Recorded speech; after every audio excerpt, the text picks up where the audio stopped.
Hi, I'm Jay Call, and welcome to Thoughtful Thursdays. I'm the pastor of Highland Hills Baptist Church and also a proud graduate of Leadership Macon class of 2018. Yes, yes, best class ever. I'm here today to offer a word of hope in these uncertain times. I know this is a hard time to be a leader in any institution, any field, any place. It's hard to lead in our homes these days because in each we are filled with anxiety, with uncertainty, and with fear. It's really hard to follow the leader when the leader doesn't know where to go. We are far off the map. All of our plans and strategies gone, our quarterly projections now a comic tragedy. And when leaders walk off the edge of the map, it is disorienting, it is disrupting. And when we feel lost, we do not know where to go. When we are without our usual waypoints, when we are wandering in a wilderness, it is difficult to see a way forward, to imagine something new, to innovate, to adapt, or to change. When things happen, like our present chaos over the coronavirus, all of the worst qualities of being a human come to bear. We become afraid, filled with dread and anxiety, and when fear takes over, everything else shuts down. Our ability to see clearly, to trust openly, and to partner together, each of these things are challenged by fear. Fear wants us to shut down. Fear causes us to put blinders on to the needs of our neighbors, to the needs of our employees, to the needs of our customers, to the needs of the people across the street and across our town.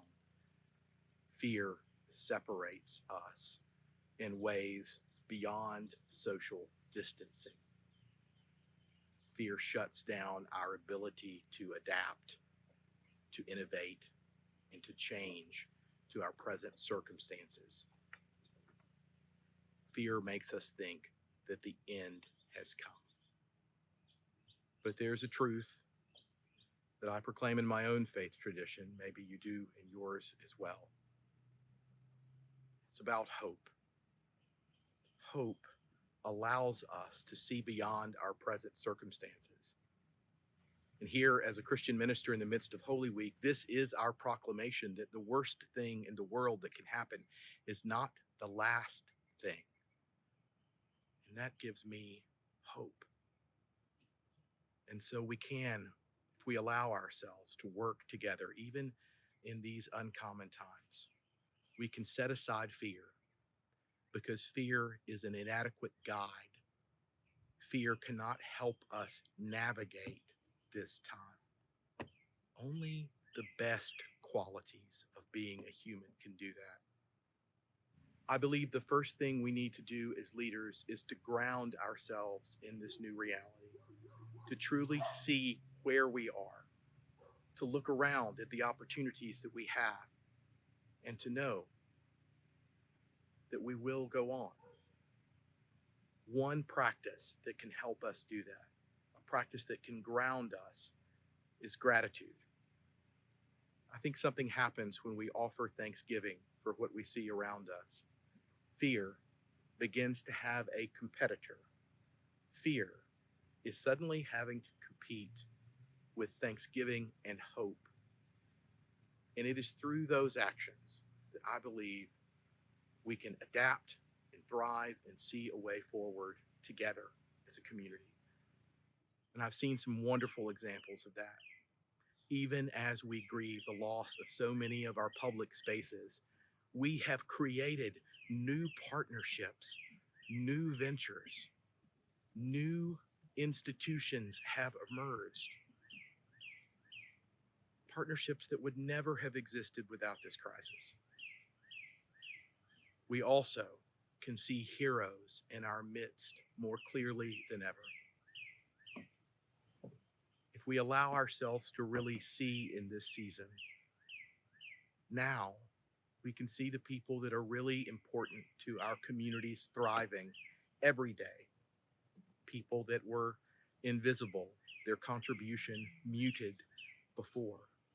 But now it's amplified, and their vocations give us hope. I've never found so much hope in the person that delivers groceries to Publix or Kroger, to the stock person that sets a new supply of milk, of toilet paper, of essentials on the shelf for others to come, for families to have their pantries filled.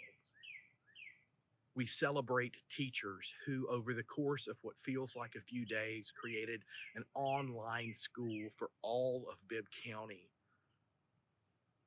For those public and private school educators, we give thanks. And so we celebrate the educators among us, the doctors and nurses who are on the front lines of dealing with this tragedy in Macon, Bibb, and beyond. We are thankful for our restaurant developers and restaurant groups who closed early before the state and local announcements out of a responsibility to our public safety. We give thanks for this sacrifice, and we will remember when it's time for us to gather together again.